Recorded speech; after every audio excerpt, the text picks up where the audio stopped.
صحیح بخاری میں حضرت ابو ہریرہ رضی اللہ تعالیٰ عنہ سے حدیث مروی ہے، بڑی مشہور ہے۔ نبی پاک علیہ السلام نے خود ایک قصہ بیان فرمایا بنی اسرائیل کا۔ حضور فرمانے لگے 3 شخص تھے، ایک کوڑ کے مرض میں مبتلا تھا، کوڑا تھا، ایک گنجا تھا، ایک نابینا تھا، ہر وقت پریشان رہتے تھے۔ میرے رب نے ان کو آزمانے کا فیصلہ کیا۔ دیکھو اللہ کے آزمانے کا طریقہ کیا ہے۔ ایک فرشتہ انسانی شکل میں آیا، سب سے پہلے جس کو کوڑ کا مرض تھا اس کے پاس آیا۔ حضور سید عالم صلی اللہ تعالی علیہ وسلم بیان فرماتے، اس نے آ کے اس سے کہا کیا چاہتے ہو؟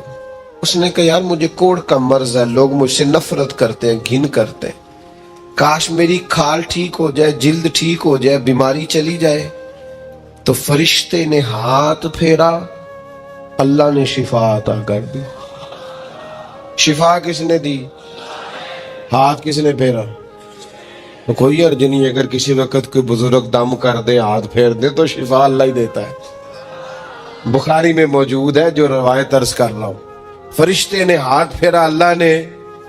اب فرشتہ اس سے پوچھتا ہے پسند کیا ہے، مال کون سا پسند ہے؟ کہنے لگا اونٹ بڑے پسند ہے۔ تو فرشتے نے ایک حاملہ اونٹنی اسے دی اور برکت کی دعا بھی دی۔ اب فرشتہ آیا گنجے کے پاس، جناب کیا چاہتے ہیں؟ اس نے کہا میں گنجا ہوں، سر پہ بال نہیں ہے، اس کی وجہ سے چہرے پہ کوئی حسن بھی نہیں ہے، لوگ گھن کرتے ہیں، کبھی میرے بال آ جائے نا۔ فرشتے نے ہاتھ پھیرا، بال اللہ نے عطا کیے، اس کو شفا ہو گئی۔ اب فرشتے نے اس سے کہا کہ مال کون سا پسند ہے؟ کہنے لگا گائے بڑی پسند ہے۔ فرشتے نے اس کو ایک حاملہ گائے دی اور برکت کی دعا بھی دی۔ اب فرشتہ اندھے کے پاس آیا، کیا چاہتے ہو؟ اس نے کہا رب نے بڑی سونی کائنات بنائی ہے پر میں دیکھ نہیں سکتا، کبھی آنکھیں مل جائیں نا تو ساری رونقیں ہی بحال ہو جائے۔ فرشتے نے ہاتھ پھیرا، شفا۔ یاد رہے گا مسئلہ، یہ اتنا سا مسئلہ جس میں لوگ بڑی جلدی اڑ جاتے ہیں۔ فرشتے نے آنکھوں پہ ہاتھ پھیرا اور اللہ نے شفا عطا کر دی۔ فرشتے نے کہا پسند کیا ہے؟ کہا بکریاں بڑی پسند ہے۔ ایک حاملہ بکری بھی دے دی اور دعا بھی کر دی۔ اب وہ جس کو اونٹنی دی تھی حاملہ، اس کی حضور فرماتے پوری وادی اونٹوں کی بھر گئی، اور جس کو گائے دی تھی اس کی پوری وادی گائیوں سے بھر گئی، اور جس کو بکری دی تھی پوری وادی ریوڑوں کے ریوڑ بکریوں کے تیار ہو گئے۔ اب رب نے فیصلہ کیا آزمائش کرنے کا۔ میں نے بہت پہلے کہا تھا، بات پھر دہراتا ہوں، زوال امتحان نہیں ہوتا، عروج امتحان ہوتا ہے۔ اصل تو آپ کا پتہ عروج کے دنوں میں چلتا ہے۔ اللہ نے فرشتہ بھیجا، وہی انسانی شکل میں سب سے پہلے اس کوڑ کے مرض والے کے پاس آیا، کہا یار میں مسافر ہوں، کہیں سفر پہ جانا تھا، تو اللہ کی مدد آپ کا تعاون درکار ہوا تو سفر ہو سکتا ہے، ایک اونٹ مجھے چاہیے۔ تو اس نے وہی بات کی جو کئی امیر لوگ کرتے ہیں، یہ صحیح بخاری میں موجود۔ کہنے لگا یار میرے ذمے تو حقوق ہی بڑے ہیں، سادہ ترجمہ کریے، میرے تو خرچے ہی بڑے نے جی، تو انہوں کی دسی ادھر بھی جا رہا ہے، ادھر بھی، اے بھی آسمان میں تمے ہے، اے بھی میں، اتنے خرچے ہیں میرے، یہ بھی کرنا ہے وہاں بھی کرنا ہے۔ اس نے وہی بات سنائی۔ تو وہ فرشتہ کہنے لگا تو پہلے ایک کوڑی نہیں تھا؟ تو ناراض ہو گیا، کہنے لگا میں تو جدی پشتی رئیس اعظم ہوں، باپ دادا کی جائیداد ہے ساری جو مجھے ملی ہوئی۔ اس نے کہا اگر تو جھوٹا ہے نا تو اللہ کرے اسی طرح کا ہو جائے جس طرح کا پہلے تھا۔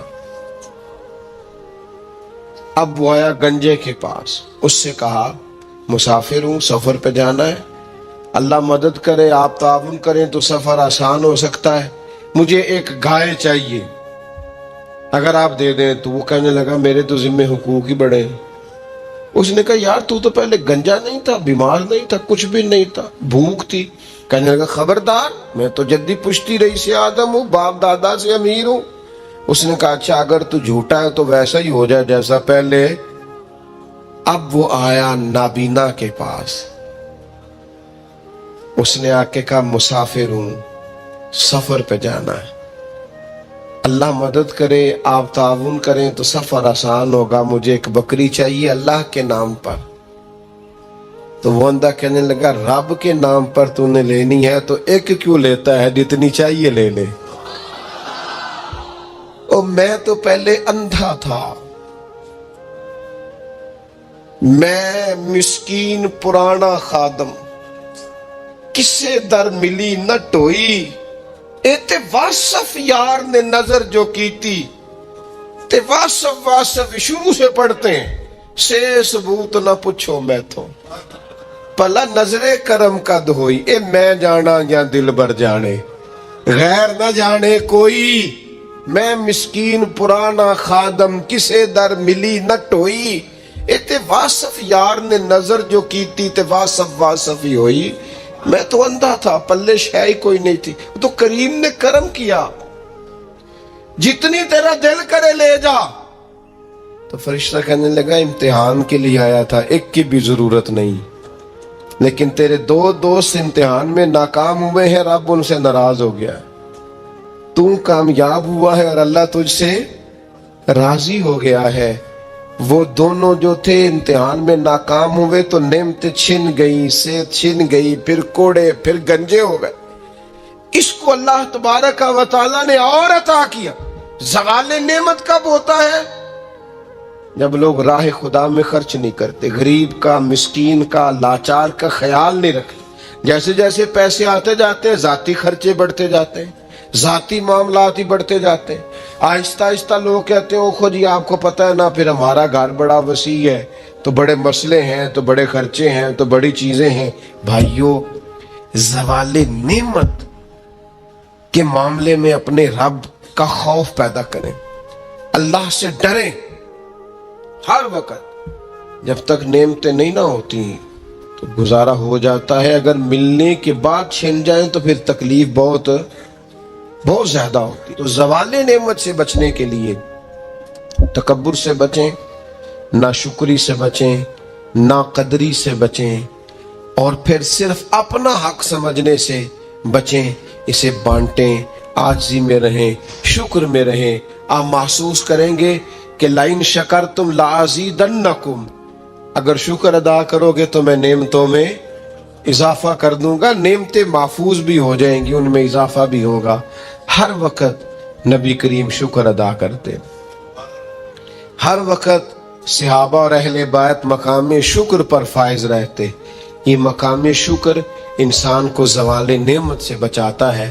اپنے آپ پر غور کریں، اگر کوئی بھی نعمت موجود ہے، وہ اولاد کی صورت میں ہے، وہ صحت کی صورت میں ہے، وہ بہن بھائی، ماں باپ، دوست احباب، بیوی بچوں کی صورت میں، جو بھی انعام اللہ کے موجود ہے، اس میں کبھی تکبر کا شکار نہ ہو، خود پسندی کا شکار نہ ہو، کبھی کوئی ایسا کام نہ کریں جس سے اللہ تعالیٰ کی ناراضگی کا موجب بنے۔ ایک خاتون ہے، بڑی نیک، تاریخ میں گزری ہیں، تو وہ کہتی ہیں کہ میں ایک جگہ بیاہ ہی گئی، میری پہلی شادی ہوئی ایک جگہ پہ، تو دروازے پہ کوئی بھیک مانگنے والا آیا اور اس کی حالت بڑی خستہ تھی، تو میرے شوہر نے نا اسے ڈانٹ دیا۔ میں نے اپنے شوہر سے کہا اللہ کا ہم پر فضل ہے اور اس کی حالت بڑی پتلی ہے، لگتا ہے کئی دنوں سے روٹی نہیں کھائی، تو 4 پیسے دے دیں تو حرج کیا ہے؟ کہنے لگا قتل نہیں، میں نے منع کر دیا تو ختم ہوگی بات۔ تو بی بی کہتی ہے میرے پاس اپنے ذاتی پیسے بھی پڑے ہوئے تھے جو میکے کی طرف سے مجھے ملے تھے، تو ذرا میرا خامد سائڈ پہ ہوا تو میں نے نظر بچا کے نا اس فقیر کو 4 پیسے دے دیے، چونکہ زیادہ ہی اس کی حالت بگڑی ہوئی تھی۔ تو کہتی میں پیچھے پلٹی تو شوہر پیچھے کھڑا تھا، اس جرم میں کہ میں نے ایک فقیر کو بغیر اجازت پیسے دیے، اس نے مجھے طلاق دے دی۔ کہتی ہیں بڑی تکلیف میں تھی اور اپنے دل میں سوچتی تھی مالک میں نے تو تیرا بندہ جان کے اس کی مدد کی ہے اور مجھے یہ سزا ملی ہے۔ فرماتی ہیں عدت گزر گئی، میرا والد پریشان تھا، پھر ایک رشتہ آیا، میرا نکاح ہو گیا، لیکن اللہ نے مجھے اتنا اچھا شوہر دیا، اتنا نیک شوہر دیا، اتنا کمال آدمی۔ فَإِنَّ مَعَ الْعُسْرِ يُسْرًا إِنَّ مَعَ الْعُسْرِ يُسْرًا، مشکل کے بعد اللہ آسانی دیتا ہے۔